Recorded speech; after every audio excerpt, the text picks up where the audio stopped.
Biological Code Podcast, a podcast on Germanische Heilkunde.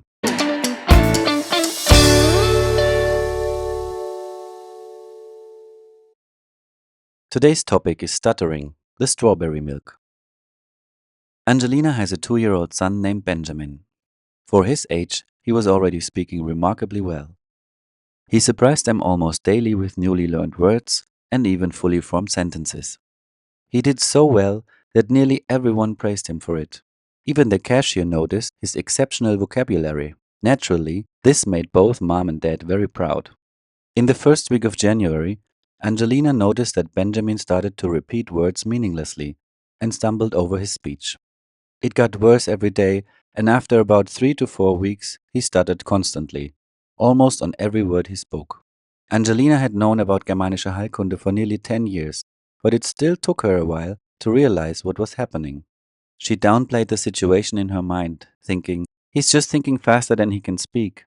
So she reminded him several times a day to speak slowly. Then came the moment she clearly saw something was wrong and started her detective work. It became obvious. Her son was stuttering.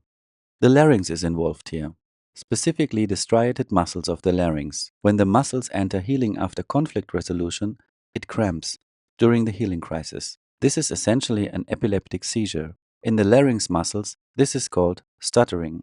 We are again in the ectoderm germ layer. This is a function loss in the motor cortex. In muscle terms, it's called paralysis. In other words, it's a conflict that has been resolved but keeps getting reactivated by tracks, causing spasms. The early warning system of the body hasn't fully turned off yet. The conflict isn't fully resolved. Benjamin is left-handed, so his male-perceived conflict is a territorial fear. So, what is the territory of a 2-year-old? For a 2-year-old, the territory is primarily the mother, then, much later, the father, toys, etc. Mom means everything to a little boy. There's food, there's comfort, security, and everything. Detective Angelina thought about what fears little Benjamin might have recently experienced. She recalled New Year's Eve, when Dad had organized some kid-friendly fireworks like snapdragons, sparklers, and flares. But even those scared Benjamin and made him want to go inside. Dad wanted to convince him to celebrate with him, but it was still too much for Benjamin at the time. As she thought about it more, though, it couldn't have been the situation. She had been nearby the whole time. He could have hidden behind her. And when he wanted to go back inside, they went into the house together. Even if he had been afraid, the situation was not dramatic for him, and certainly not isolating. The mother is searching for a biological conflict with the 3 criteria: highly acute dramatic, isolative, and unexpected. Then she remembered the conflict clearly. One day, during Christmas week, she gave her son a glass bottle filled with strawberry milk in the kitchen. He walked across the tiled hallway toward the living room and, bam! The bottle fell and shattered on the floor. Angelina immediately ran over and told him to step aside and stay put. The entire hallway was full of strawberry milk and shards. Of course, she just didn't want him to get hurt. Just seconds after the accident, the father bursted out of the bedroom and immediately started yelling. He shouted towards Angelina. He had been sleeping, was in a bad mood, and had always predicted that something like this would happen one day with these glass bottles. There had already been a discussion about glass versus plastic bottles.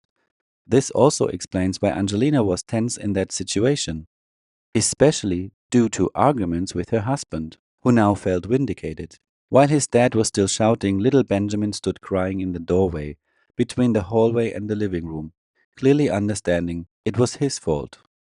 He desperately wanted to go to his mom for comfort, but Angelina had to firmly tell him to stay in the living room. Of course, she just wanted to prevent him from getting hurt by the shards. The spilled milk was all over the place. The dad, however, simply stepped over the mess, and instead of comforting Benjamin, he ignored him and left. So the little one stood there in despair until Angelina finished cleaning. He then continued crying in her arms for a long time before he finally could calm down. When it all came back to her, she also remembered how Benjamin kept telling everyone about the strawberry milk that had gone crash. Clearly, the situation had stayed with him. From the psyche level, we also could see that the situation was still troubling him a lot. Once Angelina identified the conflict, she asked Benjamin that same evening during cuddling time if he remembered the situation. His reaction immediately showed her how vivid the memory still was for him. She repeated several times that it wasn't a big deal at all, and Daddy had only yelled because he was startled. She told him no one was angry about him and suggested they would just laugh about it together. The reaction of the 2-year-old surprised Angelina. It was the first time she saw him going inward and reflect, clearly replaying it in his mind. And then he suddenly bursted into a relieved laughter. Now he could laugh about it. A wonderful conflict resolution. A conflict dissolves when you can laugh about it. Benjamin's stuttering quickly improved and disappeared completely after 4 or 5 days. Just incredible. The track was possibly the father. He had gone back to work in early January and wasn't home during the day. So Benjamin, who had resolved the conflict in his mother's arms, was re-triggered each evening when Dad came home. The strawberry milk incident had preoccupied him, and he told everyone about it. Being able to laugh about it and having the assurance from his mother that if happened again they would laugh about it meant that the conflict couldn't happen again for him the same way. And with that, the tracks were also dissolved. It's also interesting to say that Angelina has a younger brother who had stuttered severely since kindergarten. He endured countless pseudotherapies, none of which helped. Today, as an adult, he mostly had it under control, but the stuttering is still there. It had a major impact on every aspect of his life. Angelina was fortunately able to spare her son from that experience. Knowing the 5 biological laws of Germanische Heilkunde and understanding the biological code is essential to finding the cause. And then it's about acting wisely. Bravo, Angelina, and bravo, Benjamin. To act wisely, whether for yourself or your loved ones, the basics of Germanische Heilkunde should be understood. It's not difficult, but it's quite different from what we are usually told. The knowledge of Germanische Heilkunde belongs in every household.